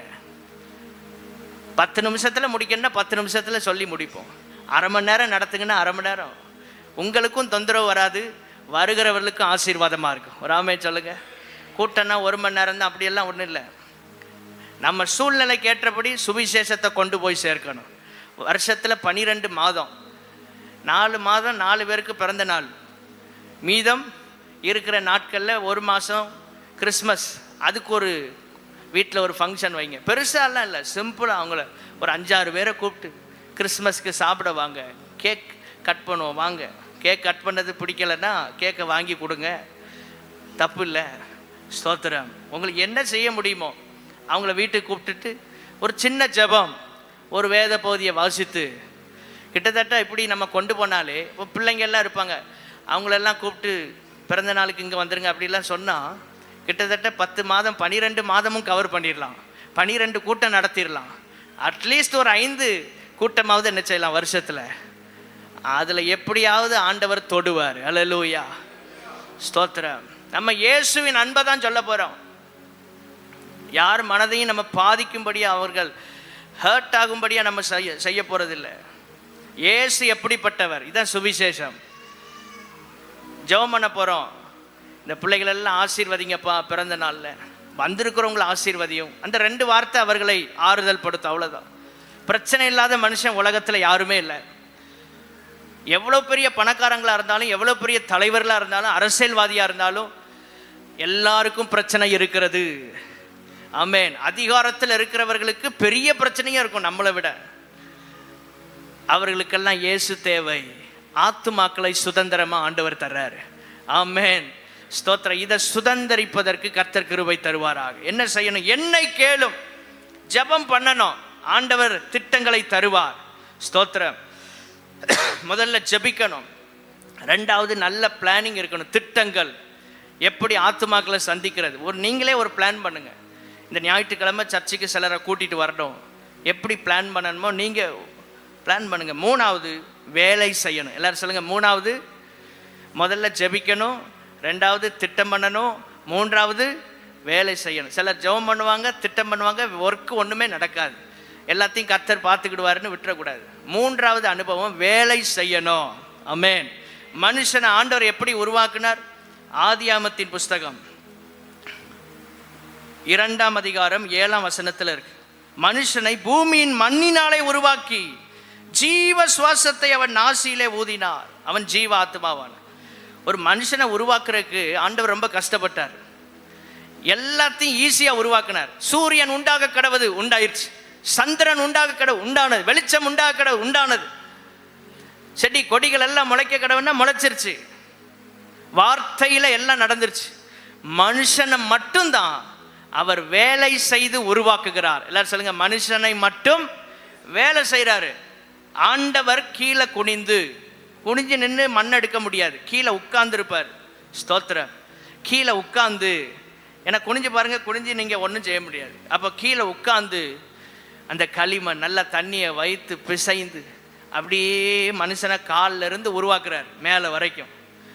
மேலேருந்து கீழே உருவாக்க முடியாது, கீழேருந்து மேலே உருவாக்குகிறார். யோசித்து பார்க்கணும். ஒரு மனுஷனை எப்படி ஆண்டவர் மண்ணுனால ஒரு மண் பாண்டத்தை உருவாக்கி பாருங்க. எவ்வளோ கடினம், எவ்வளவு நேரம் எடுத்திருக்கு. நம்மளை மாதிரி நம்மளை உருவாக்குறதுக்கு அவ்வளோ டைம் எடுத்திருக்குன்னா, நீங்களும் நானும் ஆத்துமாக்களை கிறிஸ்துவண்டை கொண்டு வருவதற்கு, கிறிஸ்துவில் அவர்களை உருவாக்குவதற்கு, எந்த மனுஷனையும் கிறிஸ்து இயேசுவுக்குள் தேறினவனாக நிறுத்துவதற்கு கொஞ்சம் நேரத்தை செலவழிக்க கர்த்தர் உதவி செய்வாராக. ஆமென். டைம் ஆகும். ஊழியத்தில் நேரங்காலமே பார்க்க முடியாது. ஸ்தோத்திரம். எந்த நேரமும் ஊழியம் செய்ய ஆயத்தமாக இருக்கணும். அவர் மெதுவாக அப்படியே உருவாக்கி மேலே வருது. இப்போ தான் தலைப்பகுதி வருது. எவ்வளோ கஷ்டம் பாருங்க. அவர் கரத்தினாலேயே உருவாக்குறார், வேலை செய்கிறார். வார்த்தையை வச்சு உருவாக்கல மனுஷனை. மனிதன் உண்டாக கடவுது அப்படின்னு சொன்னால் உண்டாயிருப்பான். ஆனால் வேலை செய்கிறார். இன்னைக்கு ஈஸியாக நம்ம மீன் பிடிக்கலாமா? கிருபை தருவார். அதே நேரத்தில் கொஞ்சம் பிரயாசப்பட வேண்டும். ஏதாவது ஒரு பிரயாசம் நம்மிடத்தில் இருக்கணும். கொஞ்சம் சொல்லுங்கள். எல்லாரும் சேர்ந்து சொல்ல, ஆண்டவரே உமக்காக பிரயாசப்பட உதவி செய்யுங்க. ஆத்ம ஆதாயனாலே பிரயாசம்தான். இப்போ ஜெபிக்கணும், திட்டங்களை போடணும், வேலை செய்யணும். இந்த 3 அனுபவம் வேணும். அப்போ ஆண்டவர் ஆத்துமாக்களை சுதந்திரமாக தருகிறார். 5வது தேவன் நமக்கு சுதந்திரமாக தருகிற ஆசீர்வாதம் என்ன? சுதந்திரம். யோசுவாவின் புஸ்தகம் 13ஆம் அதிகாரம் 33ஆம் வசனம். யோசுவா 13:33. எல்லாரும் சேர்ந்து வாசிப்போம். லேவி கோத்திரத்திற்கு மோசே சுதந்திரம் கொடுக்கவில்லை. இஸ்ரவேலின் தேவனாகிய கர்த்தர் அவர்களுக்கு சொல்லியிருக்கிறபடி அவரே அவர்களுடைய சுதந்திரம். 5வதாக கர்த்தர் என்கிற சுதந்திரம். ஸ்தோத்திரம். இது லேவியின் சுதந்திரம். கர்த்தர் தான், நான் தான் உங்க சுதந்திரம்னு ஆண்டவர் சொல்லிட்டார். 11 கோத்திரங்களுக்கு சுதந்திரத்தை கொடுக்க சொன்ன ஆண்டவர் இந்த ஒரு கோத்திரத்துக்கு மாத்திரம் ஒரு சுதந்திரமும் கொடுக்கல. கர்த்தரே சுதந்திரம். கரங்களை உயர்த்தி, ஆண்டவரே நீர் எங்கள் சுதந்திரமாய் இருப்பீராக. ஹல்லேலூயா. ஐந்தாவது கர்த்தர் நமக்கு தர்ற சுதந்திரத்தின் ஆசீர்வாதம் என்ன? கர்த்தரே நம்முடைய சுதந்திரமாய் மாறுகிறார். இந்த கோத்திரத்துக்கு தான் இந்த ஆசீர்வாதத்தை ஆண்டவர் தர்றார். நானே உன்னுடைய சுதந்திரம் என்று சொல்லி அந்த கோத்திரத்தை கர்த்தர் ஆசீர்வதிக்கிறதை நாம் காண முடியும். கர்த்தருக்கு மகிமை உண்டாவதாக. ஸ்தோத்திரம். இந்த லேவி கோத்திரத்தில் தான் ஆண்டவர் நிறைய ஆசீர்வாதங்களையும் கொடுத்தார். ஏன்னா உலகத்தில் இவர்களுக்கு சுதந்திரம் கோத்திரங்களுக்கு நடுவில் இல்லை. மற்றவர்களை மாதிரி இவர்களுக்கு சுதந்திரத்தை கொடுக்கல, வித்தியாசமாக கொடுத்தார். சுதந்திரம் கிடைத்தது வித்தியாசமாய் கிடைத்தது. ஆமென். ஆண்டவரே, நீர் எங்களுக்கு எல்லாரை போல கொடுத்து ஆசீர்வதிக்கிறவர் அல்ல, எங்களுக்கு வித்தியாசமான நிலையில சில ஆசீர்வாதங்களை வைத்திருக்கிறீர். எத்தனை பேர் நம்புகிறீங்க? ஆமென். 11 கோத்திரத்துக்கு கொடுத்த மாதிரி இந்த கோத்திரத்துக்கு ஆண்டவர் கொடுக்கல. உபாகமத்தின் புஸ்தகம் 10ஆம் அதிகாரம் 8வது வசனம், அக்காலத்திலே கர்த்தருடைய உடன்படிக்கை பெட்டியை சுமப்பதற்கும் இந்நாள் வரைக்கும் நடந்து வருகிறது போல கர்த்தருடைய சந்நிதியிலே நின்று அவருக்கு ஆராதனை செய்வதற்கும் அவர் நாமத்தை கொண்டு ஆசீர்வதிப்பதற்கும் கர்த்தர் லேவியின் கோத்திரத்தை பிரித்தெடுத்தார். உலகத்தை விட்டு 12 கோத்திரத்தை பிரித்தெடுக்கிறார், எகிப்தை விட்டு. அதான் தேவ சபை. அந்த 12 கோத்திரத்திலிருந்து ஒரு கோத்திரத்தை பிடித்தெடுக்கிறார், அது லேவி கோத்திரம். ஏன்? கர்த்தருடைய உடன்படிக்கை பெட்டியை சுமக்கிற பாக்கியம் இந்த கோத்திரத்துக்கு தான் ஆண்டவர் கொடுத்தார். ஒரு அல்லேலூயா சொல்லலாமா? உலகத்தில் உங்களுக்கு சுதந்திரம் இல்லை. ஒருவேளை தேவனுடைய பிள்ளைகளே, உலகத்தில் சில ஆசீர்வாதங்கள் உங்களுக்கு மற்றவர்களை போல இல்லாமல் இருக்கலாம். எதை குறித்தும் கவலைப்பட வேண்டிய அவசியம் இல்லை.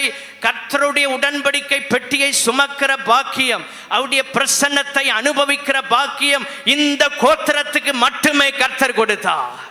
கரங்களை உயர்த்தி அல்லேலூயா சொல்லலாமா? இந்த கோத்திரத்துக்கு தான் கர்த்தர் கொடுத்தார்.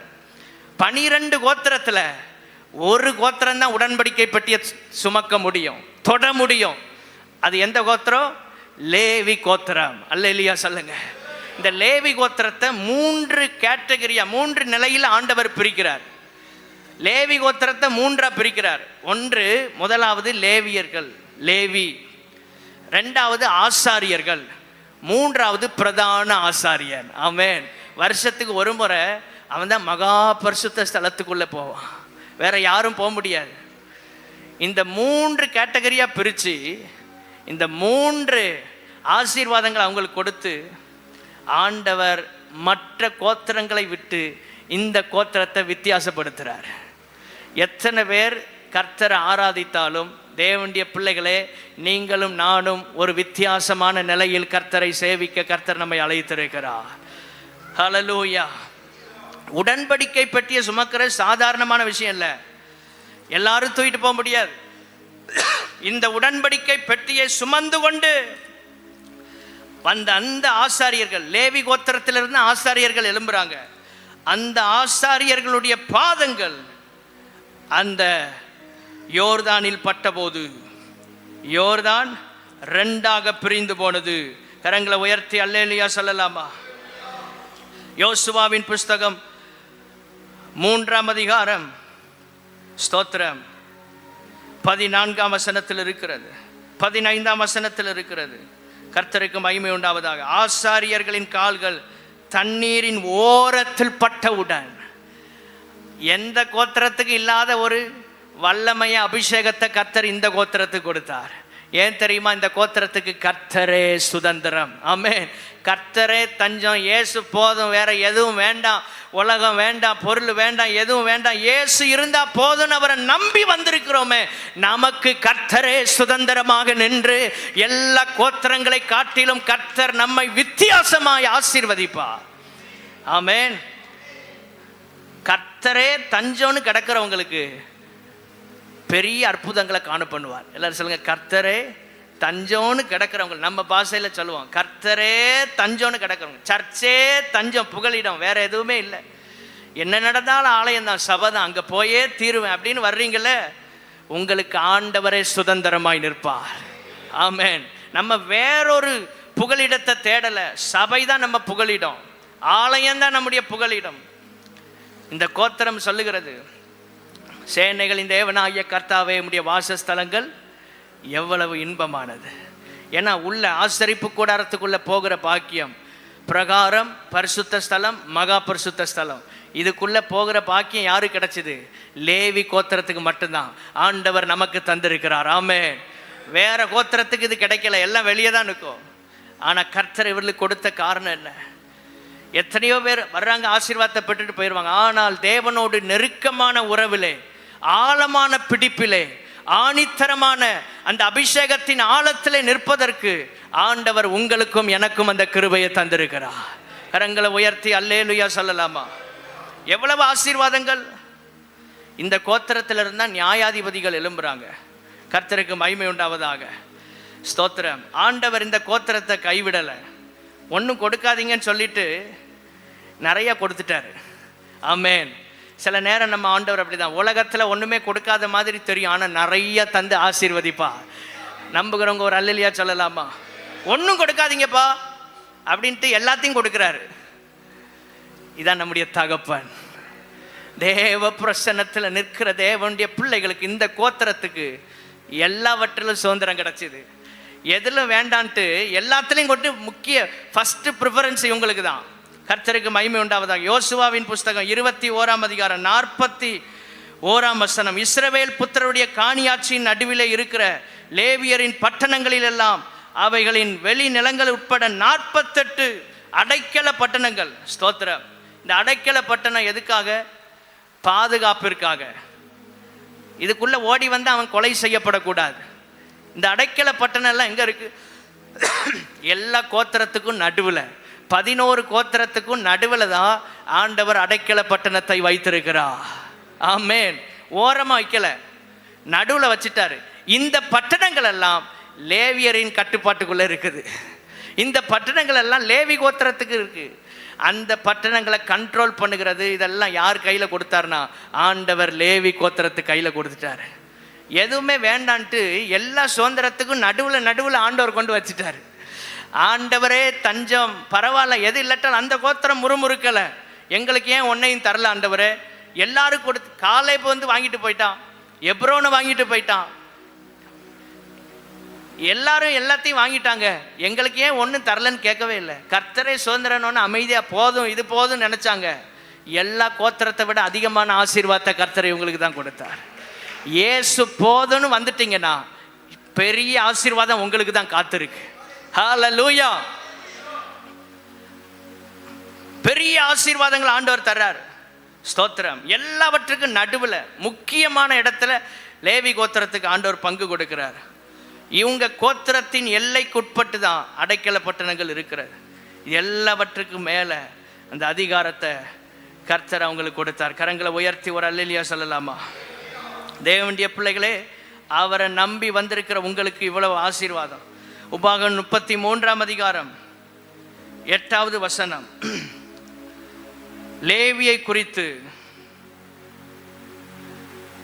நீ மாசாவிலே பரீட்சை பார்த்து மேரிபாவின் தண்ணீரிடத்தில் வாக்குவாதம் பண்ணின உன் பரிசுத்த புருஷன் வசமாய் உன்னுடைய தும்மீம் ஊரீம் என்பவைகள் இருப்பதாக.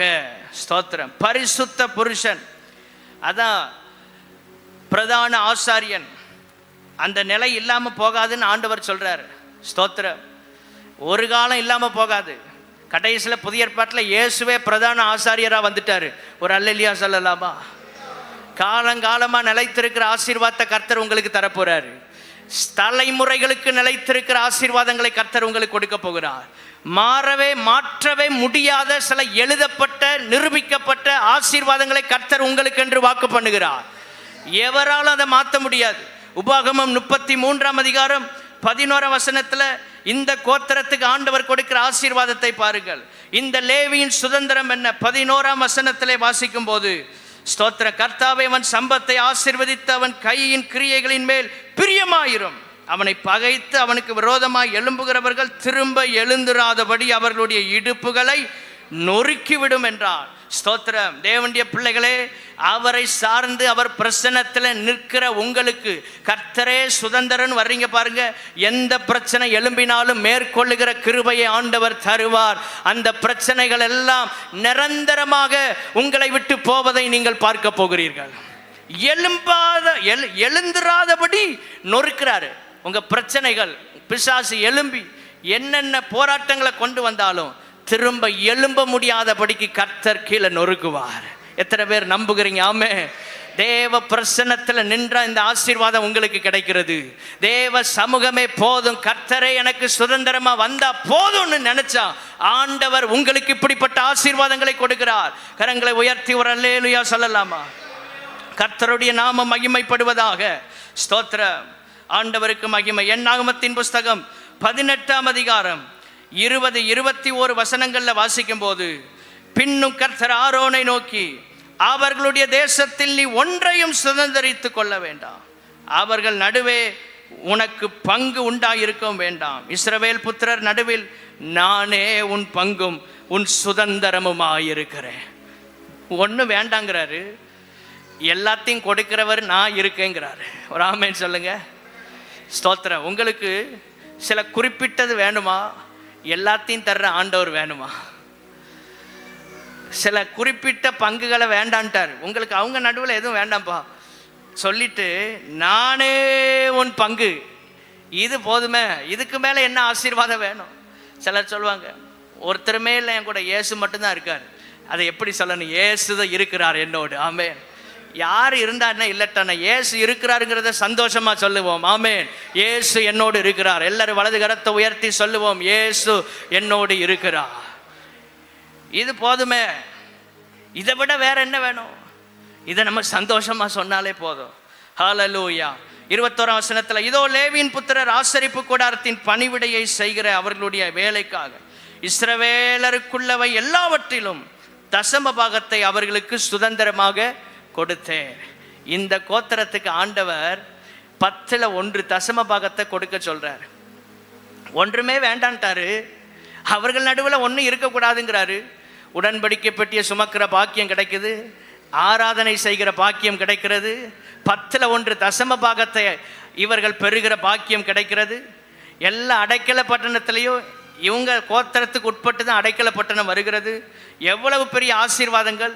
சத்துருக்களை எழும்ப முடியாதபடி அடிக்கிறாரு. இவ்வளவு ஆசீர்வாதங்கள். ஸ்தோத்திரம். இந்த கணத்தை ஆண்டவர் லேவியர்களுக்கு கொடுக்கிறார். பிரதான ஆசாரியன் இல்லாமல் போவதில்லை என்று கர்த்தர் வாக்கு பண்ணுகிறார். இவ்வளவு ஆசீர்வாதங்களையும் இந்த கோத்திரத்துக்கு ஆண்டவர் கொடுத்ததின் காரணம் என்னவென்றால், தேவனுடைய பிள்ளைகளே, இந்த கோத்திரம் உங்களுக்கு எதுவும் வேண்டான்னு சொன்ன போதும் பொறுமையாக இருந்தது. கர்த்தர் போதுனவுடன் அதில் சந்தோஷமாக இருந்தது. ஆமென். சில நேரங்களில் கர்த்தர் நம்முடைய விசுவாசத்தை பரீட்சை பார்ப்பதற்காக நான் உன் கூட இருக்கிறேன், இதே தான் திரும்ப திரும்ப சொல்லுவார். ஒரு ஆசீர்வாதமும் வராது, ஆனால் நான் உன்னோடு இருக்கிறேன். நீர் இருந்து என்ன ஆண்டவரே பிரயோஜனம் என்று அல்ல, அவர் இருந்தால் எல்லாம் இருக்கிறது என்ற அர்த்தம். ஒரு நாள் எல்லாம் நம்முடைய கண்களுக்கு முன்பாக வந்து கிடைக்கும். தேவனுடைய பிள்ளைகளே, இந்த கோத்திரத்துக்கு 11 கோத்திரமும் முதல் பங்கை கொண்டு வரணும், முதன்மையானதை கொண்டு கொடுக்கணும். ஆண்டவர் எப்படி வச்சுட்டாரு பார்த்தீங்களா? தேவனுடைய பிள்ளைகளே, வெறுமையா ஒன்றும் இல்லாம கானான் தேசத்தில் இந்த கோத்திரத்துக்கு ஒரு பங்கும் இல்லை.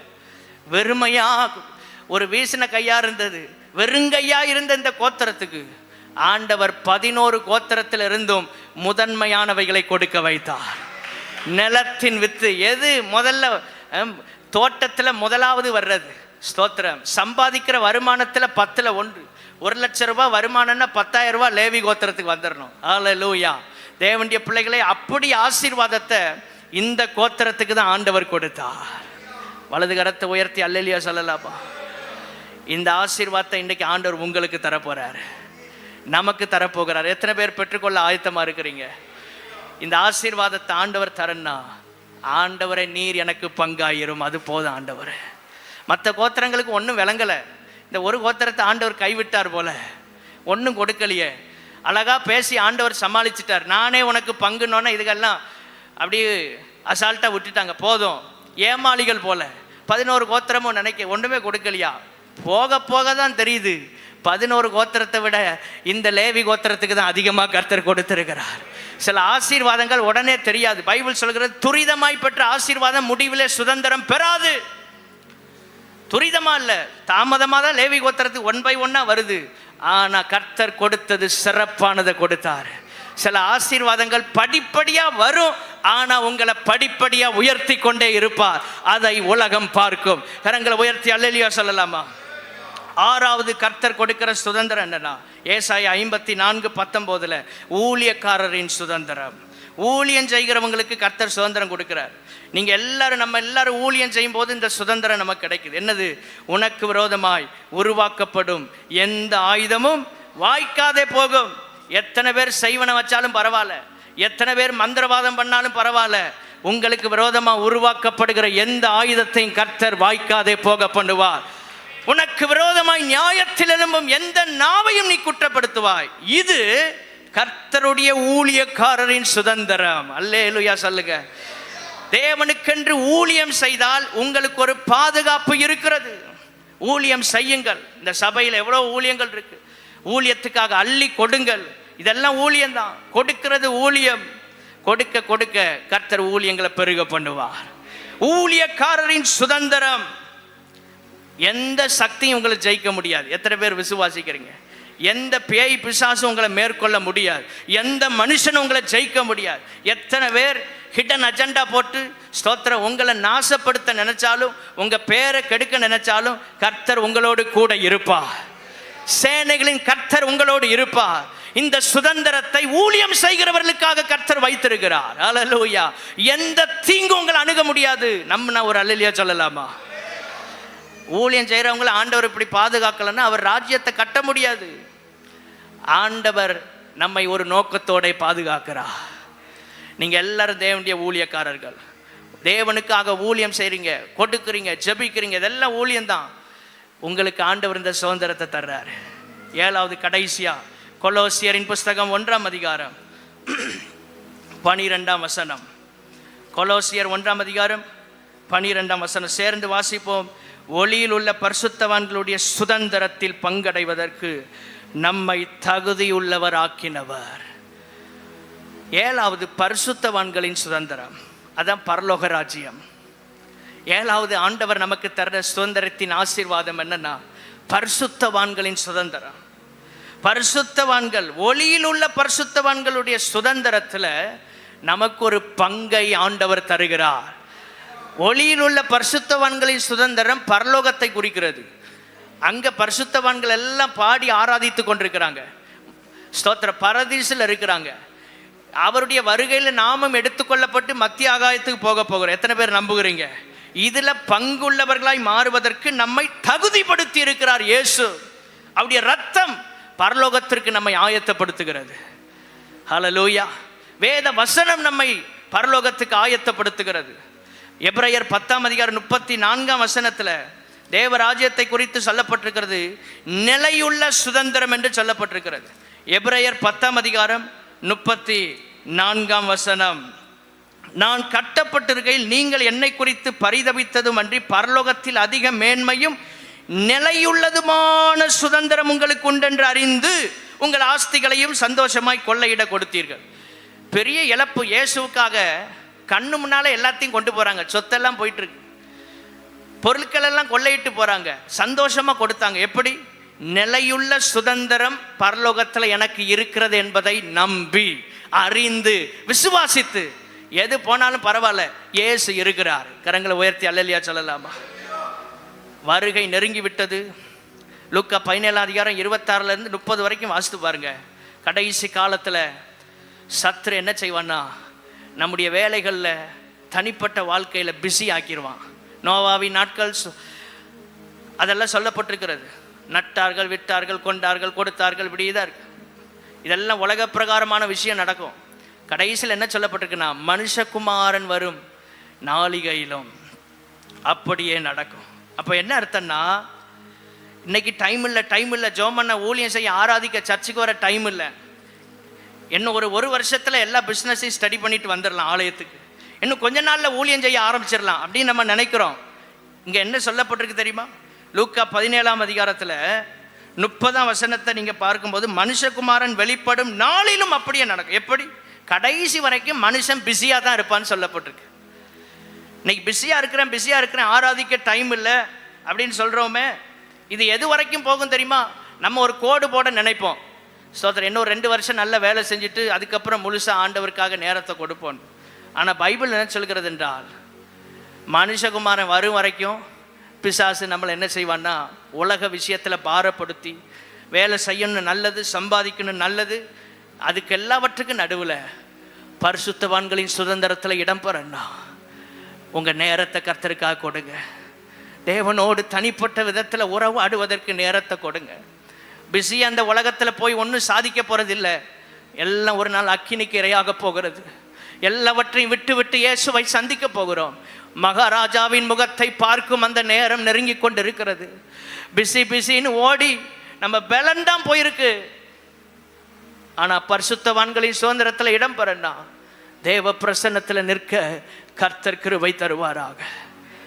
நோவாவின் நாட்களில் ஜலப்பிரளயம் வர்ற வரைக்கும் ஜனங்கள் விற்றாங்க, கொண்டாங்க, நட்டார்கள், விவசாயம் நடந்துச்சு, பிஸ்னஸ் நடந்துச்சு. இப்போ எல்லாம் கொடுக்கல் வாங்கல் நடந்துகிட்டே இருக்கு. அதில் தான் கான்சன்ட்ரேட் பண்ணாங்க. அழிந்து போனார்கள். தேவனுடைய பிள்ளைகளே, வருகையில் கைவிடப்பட்டக்கூடாது. இந்த காலை நேரத்தில் கர்த்தர் நமக்கு ஒரு அன்பின் அழைப்பை கொடுக்கிறார். 7வது கர்த்தர் நமக்கு தர்ற சுதந்திரத்தின் ஆசீர்வாதம் என்னன்னா, ஒளியில் உள்ள பரிசுத்தவான்களுடைய சுதந்திரத்தில் பங்கு வருகிற ஆசீர்வாதம். இந்த உலகத்தில் ஆண்டவர் நம்மளை தலை சிறந்தவங்களை வைப்பார். கவலைப்படாதீங்க. ஆண்டவரை நம்பி வந்துட்டீங்க இந்த ஆலயத்துக்கு, நீங்கள் நல்லா இருப்பீங்க, உங்கள் பிள்ளைகள் எல்லாம் நல்லா இருப்பாங்க. ஆனால் நம்முடைய எதிர்பார்ப்பெல்லாம் எப்படி இருக்குன்னா, பரிசுத்தவான்களின் சுதந்திரத்தில் எனக்கு ஒரு பங்கு தாங்க ஆண்டவரே, அதில் நான் பங்கடைவதற்கு கிருபை தாரும் என்று எல்லாரும் எழுந்து நின்று